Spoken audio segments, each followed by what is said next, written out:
The Chicago Cubs have flown under the radar this year in Major League Baseball, and a big reason for that is Kyle Tucker and the way that he has performed in a contract year. They have another outfielder who has really surprised some people early on this season. They're first place in the NL Central. They look like one of the best teams in the league, so I'll break that down and much more on this episode of 3 Up, 3 Down.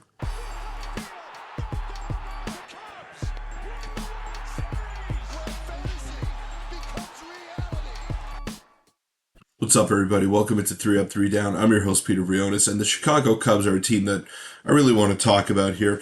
And first off, let me say this. I predicted that Kyle Tucker would win, or should be a dark horse to win the MVP award in the National League. So if you haven't checked out my predictions video that I made before the season started, you can go and see that I predicted Kyle Tucker to be the best value pick for the National League MVP. I look at all the factors, the fact that he's in a contract year, he's playing in a hitter-friendly ballpark. Everything made sense for Kyle Tucker to have a monster season so far. And I mean, he's already up to 7 home runs. He's got 1.5 wins above replacement. He's been amazing in the outfield. And another guy that I wanted to get to is Pete Crow-Armstrong, who has also been on a tear lately. He got off to a slow start, but in his past few games, I mean, he's hitting grand slams, he's stealing bases. It's truly been exceptional to watch.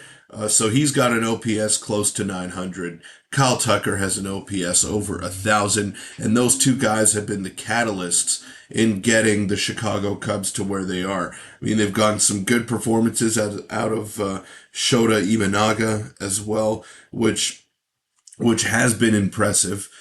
He's been really good, but no Justin Steele for the rest of the year. So the rotation is a big question mark for the Chicago Cubs. Where are they going to be getting that production outside of Imanaga? And if we take a look at their stats for the season,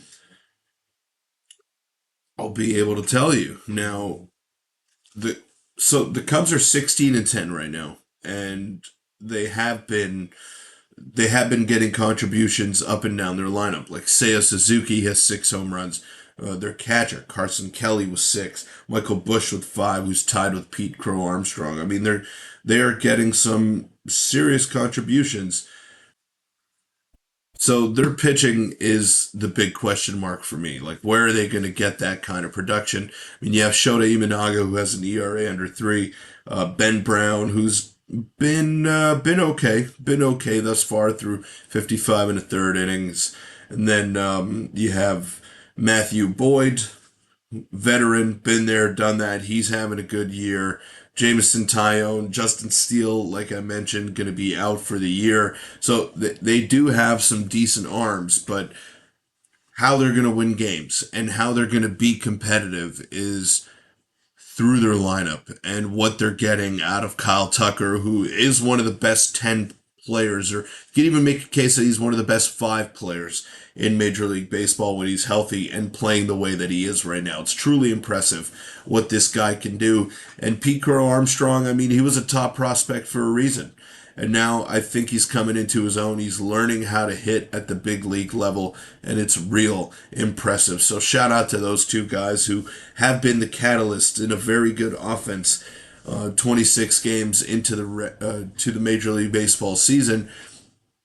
Can they keep it going? I think Kyle Tucker can, because he's done it before and he's been in the MVP conversation before. But can Pete Crow-Armstrong take that leap and become an elite player as opposed to a guy that is a flash in the pan, not a flash in the pan, but who has hot and cold streaks. He's going to get hot and cold. All baseball players do, but how hot can you be during your cold streaks? That is the mark of a great player. That'll wrap it up for this episode of 3 Up, 3 Down. Thank you all so much for making it this far, and I will see you all next week.